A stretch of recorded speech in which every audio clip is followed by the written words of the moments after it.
Bienvenidos, queridos hermanos, con ustedes su hermano en Cristo, Jaime Cárdenas, en su programa Formación Católica, porque el que no se forma, se deforma, y el que se forma, se transforma. Empezamos en el nombre del Padre, del Hijo y del Espíritu Santo. Amén. Pater noster, qui es in celis, sanctificetur nomen tuum, adveniat regnum tuum, fiat voluntas tuas, sicut in cielo et in terra.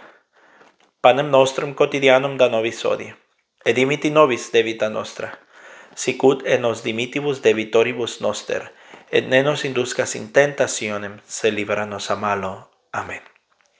Ave Maria, gratia plena, Dominus tecum, benedicta tui mulieribus, et benedictus fructus ventris tui, Iesus. Sancta Maria, Mater Dei, ora pro nobis peccatoribus, nunc et in hora mortis noster. Amén. Espíritu Santo, desciende sobre nosotros y danos la gracia de poder disfrutar y deleitarnos de la doctrina de la Iglesia. Que a medida que nos vayamos saboreando en ella, vaya transformando nuestras vidas. En el nombre del Padre, del Hijo y del Espíritu Santo. Amén. Pues bien, mis hermanos, continuamos con el párrafo 62 del libro Dies Domini, o Dies Domini, perdón. El cristiano debe recordar, pues, que si para él han caído las manifestaciones del sábado judío, superadas por el cumplimiento dominical, son válidos los motivos de fondo que imponen la santificación del día del Señor, indicados en la solemnidad del Decálogo, pero que se han de entender a la luz de la teología y de la espiritualidad del domingo. Guardarás el día del sábado para santificarlo, como te lo ha mandado el Señor tu Dios. 6 días trabajarás y harás todas tus tareas, pero el día séptimo es día de descanso para el Señor tu Dios. No harás ningún trabajo, ni tú, ni tu hijo, ni tu hija, ni tu siervo, ni tu sierva, ni tu buey, ni tu asno, ni ninguna de tus bestias, ni el forastero que vive en tus ciudades, de modo que puedan descansar como tú, tu siervo y tu sierva. Recuerda que fuiste esclavo en el país de Egipto y que el Señor tu Dios te sacó de ahí con mano fuerte y tenso brazo. Por eso el Señor tu Dios te ha mandado guardar el día sábado. Deuteronomio 5, 12, 15. La observancia del sábado aparece aquí íntimamente unida a la obra de la liberación realizada por Dios para su pueblo. Párrafo 63. Cristo vino a realizar un nuevo éxodo, a dar la libertad a los oprimidos. Él obró muchas curaciones el día sábado.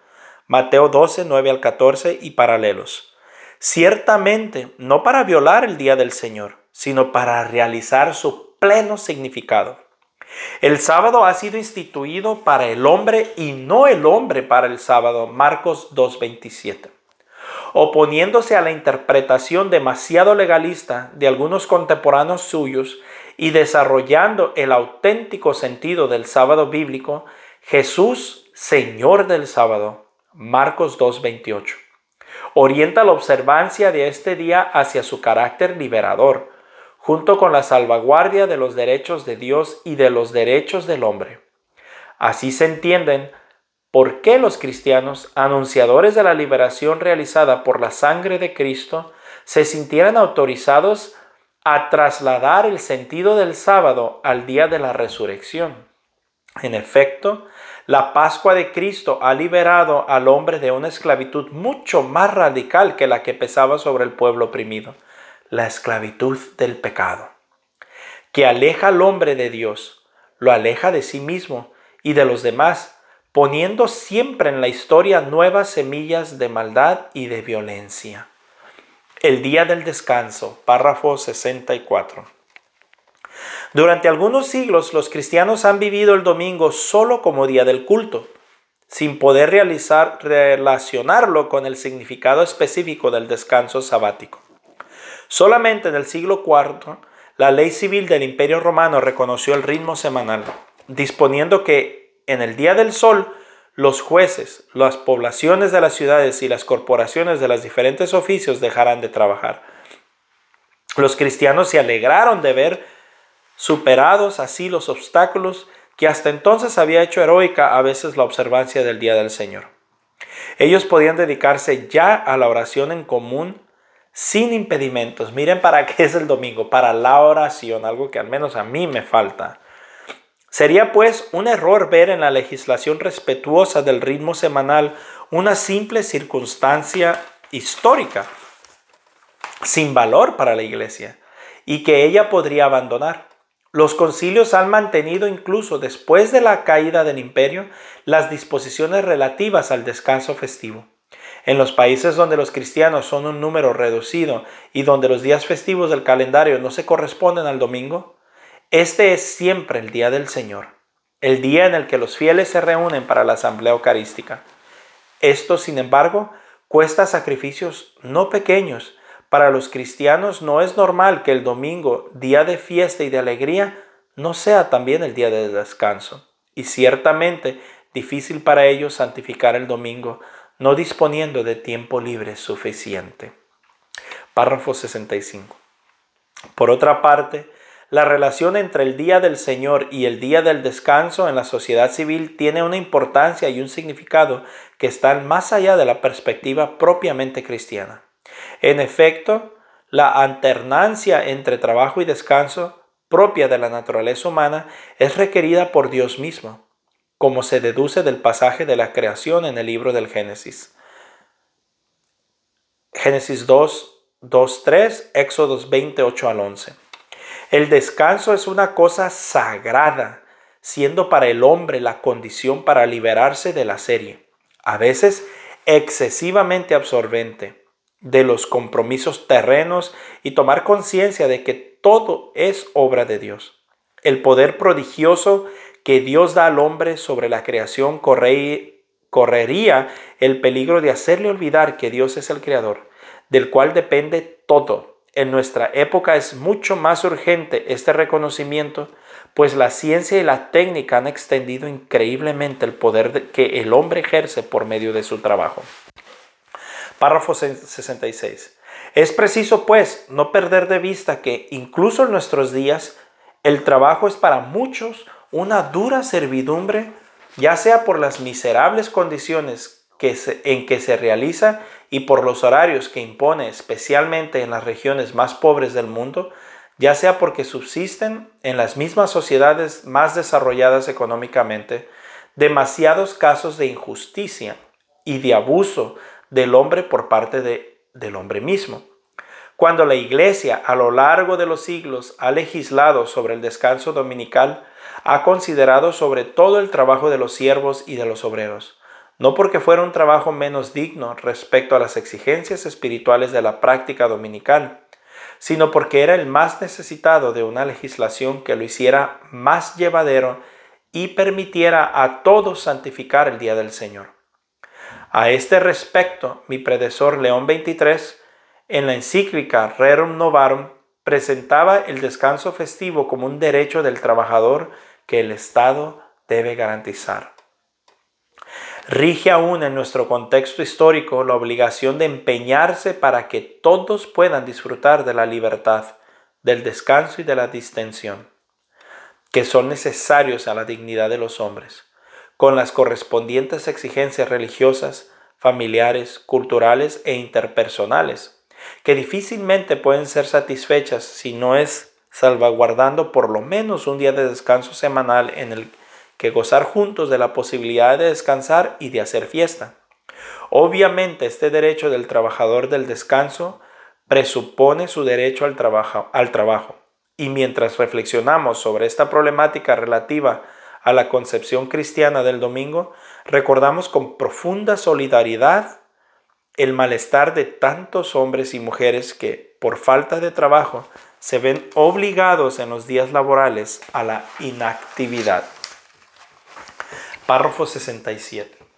Por medio del descanso dominical, las preocupaciones y las tareas diarias deben encontrar su justa dimensión.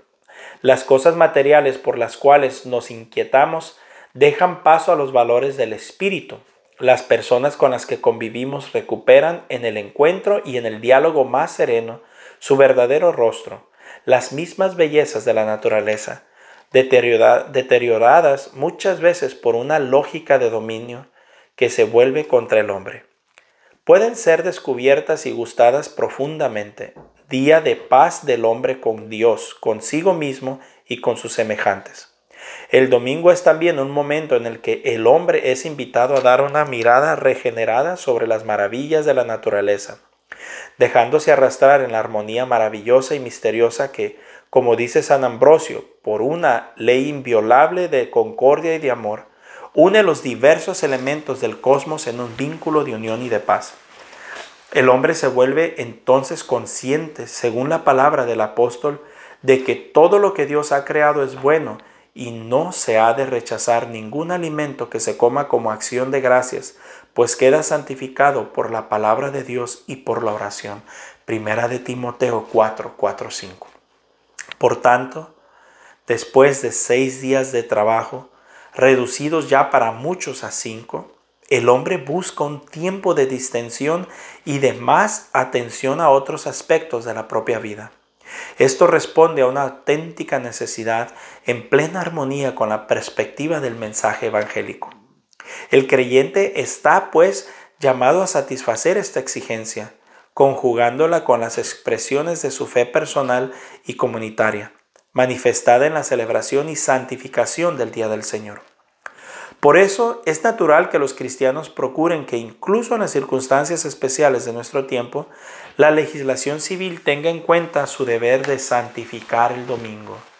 De todos modos, es un deber de conciencia la organización del descanso dominical de modo que les sea posible participar en la Eucaristía, absteniéndose de trabajos y asuntos incompatibles con la santificación del Día del Señor, con su típica alegría y con el necesario descanso del espíritu y del cuerpo.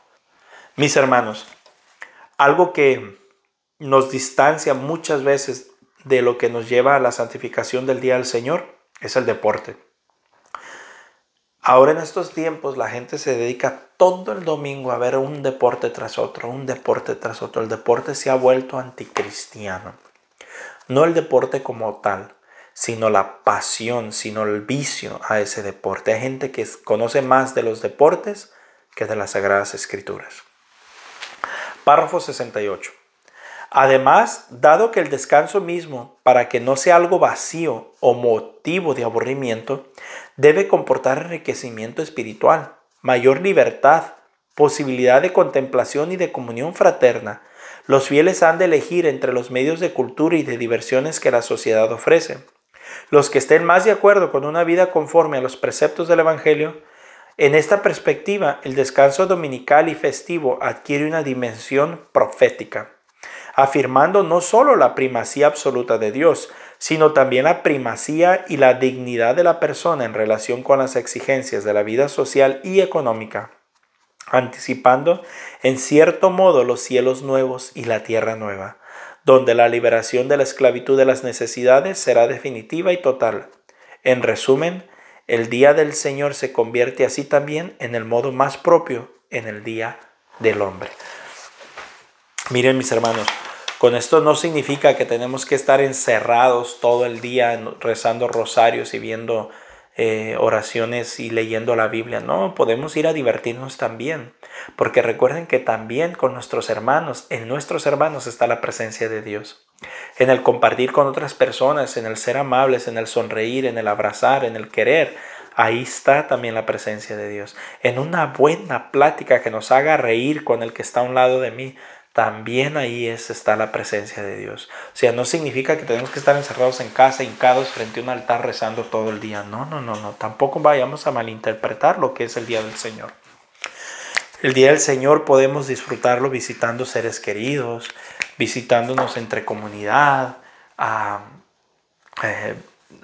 yendo a bautismos y eso, pero todo santamente. No distraernos en solamente entretenernos, sino que también entender que todo lo que hacemos, un simple saludo, estamos evangelizando y siendo evangelizados. Pues bien, mis hermanos, un fuerte abrazo, la paz del Señor y primero Dios, continuaremos mañana.